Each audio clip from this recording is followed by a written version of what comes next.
Hi, I'm Aaron Gilmore, farm manager at Spring Sheep Milking Company, located in Cambridge in the North Island of New Zealand.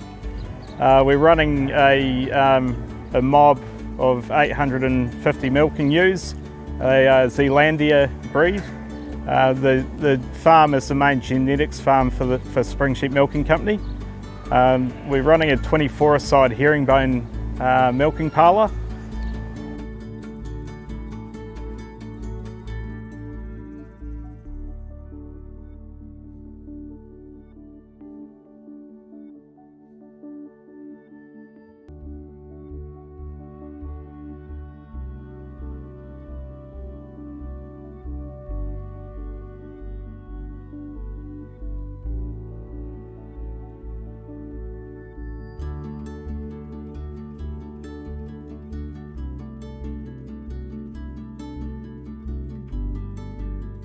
We have 2 full-time staff and then 2 job share casuals, and I also have casual milkers as well, so it is a big operation.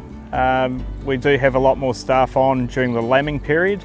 Lambing on this farm is quite intensive. All the lambs are pulled off mum at 2 days old, and then they're taken into the lamb rearing unit where they're trained onto automatic feeders.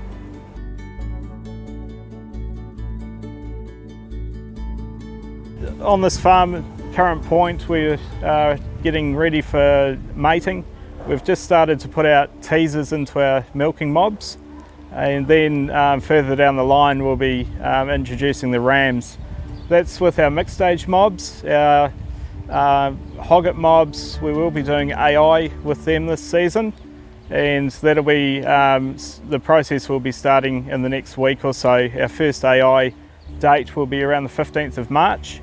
And we'll go from there, and then rams will go out with them later on in the process for any ewes that haven't conceived in AI.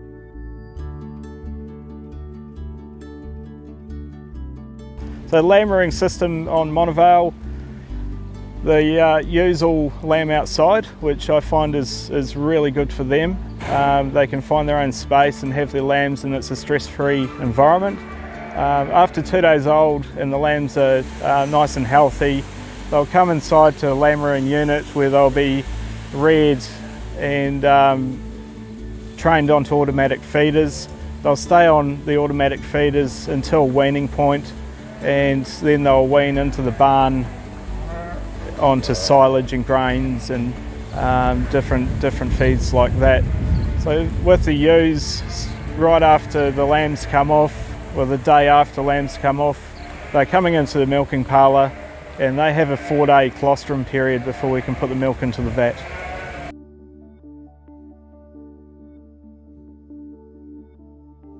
We do finish the lambs here.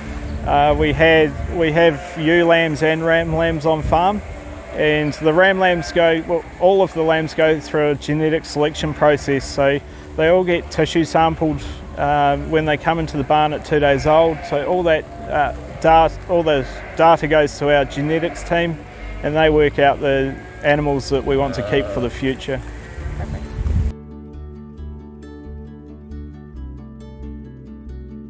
These ewes are outside all year round unless it gets really dry. I do have a big shed on farm that I can utilise if we have no grass. The main aim really is to keep them outside. We're grazing 55 hectares, and that includes around 13 hectares of chicory. So the milkers are on chicory overnight, which seems to work really well, and they eat a lot more of it, and then they're on grass during the day. When the grass is growing at a rapid rate, I am mowing in front of the sheep, so they're eating mowed grass, and the food intake seems to be a lot higher compared to letting them into a paddock and just letting them eat what they want.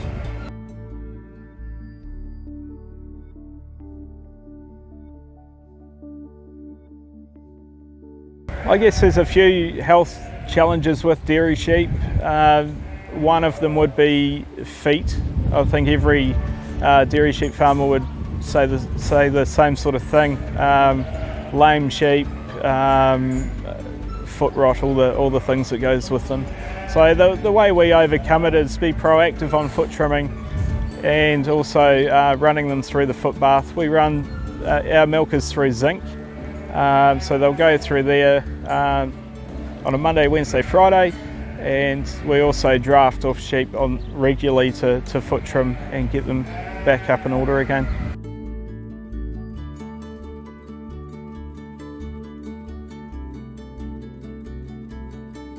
Well, the most nutritional challenge on farm this season has been grass quality. It's been extremely wet on farm and the grass is growing really fast and you can't keep up with it, so we have been cutting a lot of silage, and the reason that I've been cutting so much silage is to get that quality back so we can get back into it with the milkers and hopefully produce some good milk.